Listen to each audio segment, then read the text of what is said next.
Hello guys, welcome to my channel. Today I'm gonna talk about a theory about Joy Boy that I have just found on Reddit. Let's get right into it. There was a semi-controversial panel that came out 4 chapters ago that got a lot of people talking about it. It was about the return of Joy Boy, and how in 20 years he was going to arrive at Wano. Most people assumed that the narrator was talking about Luffy, and they thought this might mean Luffy being the reincarnation of Joy Boy. And then many subsequently got worried about One Piece ending up one of the millions of the Destiny stories out there.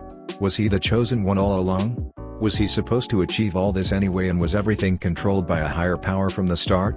Did none of the little decisions, sacrifices and events of their fantastic journey not matter? I don't think that's the case, and I don't think that's where the story is going. I'm going with the other possibility, which some people thought could be the case, but I didn't see the idea gaining traction for some reason. Momo. Yes, Joy Boy is the suspiciously named Peach Boy, Momonosuke himself.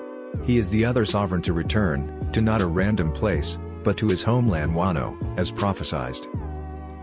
There was an air of mystery around Momo since he first came along in the story. We know more about him now, but the number of unexplained things is weirdly more, not less. We witness that he can control the kings of the land already, unlike his ancestors like Odin, who can only hear them, which was kind of extraordinary. We know that Toki saw the utmost importance in sending him to 20 years in the future, unlike her other child Hiyori. And we know that his inspiration Momotaro was the protagonist of his story, which was one of the main inspirations the current story beat we're in right now. With all this current talk of reincarnation, he is so very much like Shirahoshi, who we already know to be the reincarnation of the ancient mermaid princess. She is the one on the other end of the promise made between them, the sovereign of the Sea Kings, who was similarly supposed to arrive to Fishman Island. Their portrayal in the narrative has been eerily similar, crybaby and semi-spoiled little kids who had their heart in the right place but found their courage with Luffy's tough love approach with them. This possibility also ties back so well with the current controversy we are having in the community about what's going on in Wano in the last 2 chapters right now. Toki knew. She knew about Momo, and I think even what Odin did to protect when sacrificing his pride is relevant to this. When he first came back Wano, Toki's insistence that they shouldn't fight back was noticeable. She said that they should not fight back or else the enemy would attack. It feels like they had something extremely precious to lose, even if it causes the current plight of the people of Wano.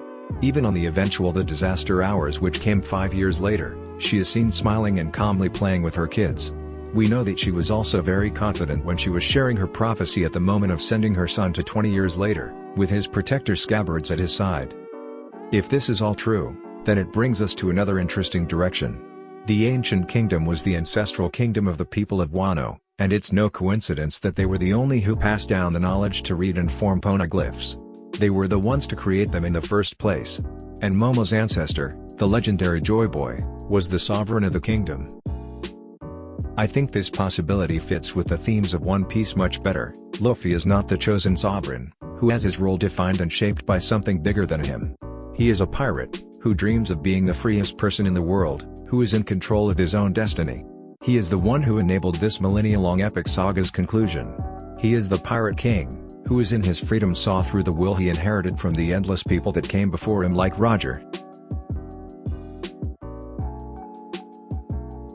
That was it for today's video. Don't forget to give me a subscribe, a thumbs up, and let me know what you think about this theory down below.